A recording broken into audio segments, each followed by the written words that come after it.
to prepare the United States, in addition to drafting men, the government also forms the War Production Board, also known as the WPB. And this board was in charge of converting industries to make war materials. So these factories were retooled to make airplanes, bullets, uniforms, and other things that were needed during wartime.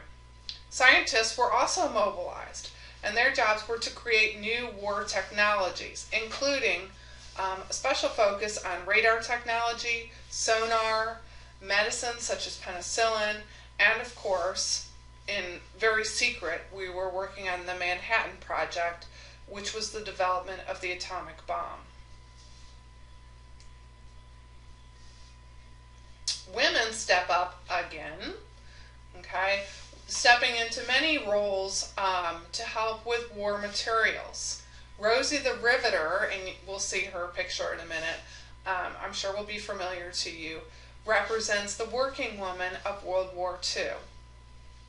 Also, we see entertainment propaganda, short films promoting the war and the service of U.S.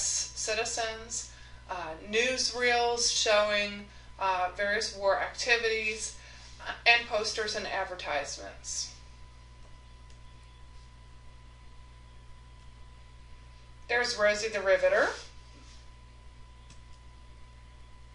There's another Rosie the Riveter.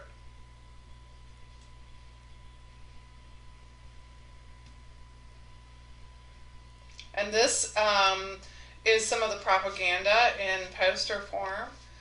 When you ride alone, you ride with Hitler.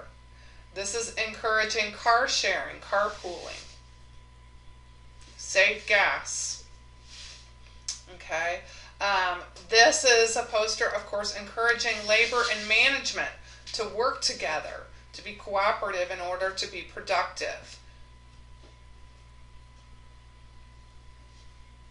This is a cartoon.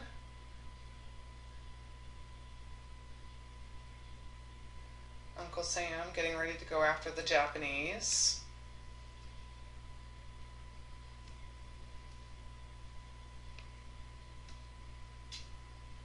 This is a Norman Rockwell painting. You've seen other things by him, but he worked to create much war propaganda. You can see this is parents kissing their children goodnight and saying, "Freedom from fear."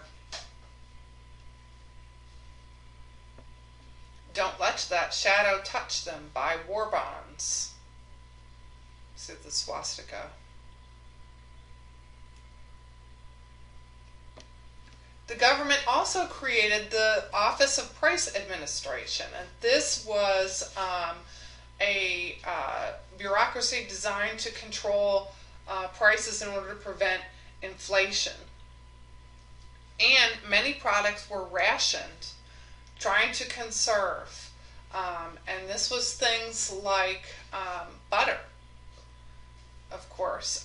And many people, you may have great-grandparents that lived through this time, remember supplies being rationed. Income taxes were increased to help finance the war, and also, again, Liberty bonds, war bonds, are sold, which help fund the war. Victory gardens appear, so you start to see some of the same conservation efforts that we saw during World War I.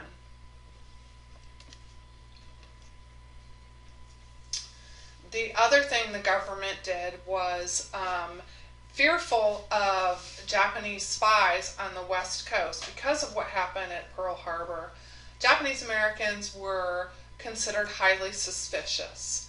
And so the government basically rounded up all the Japanese Americans living in the West Coast and put them into internment camps. This was to prevent them from doing any damage during the war.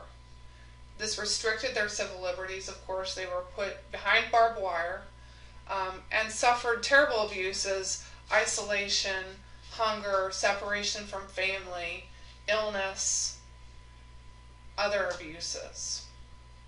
One man, Korematsu, refused to go, And his case went to the Supreme Court, Korematsu versus the United States.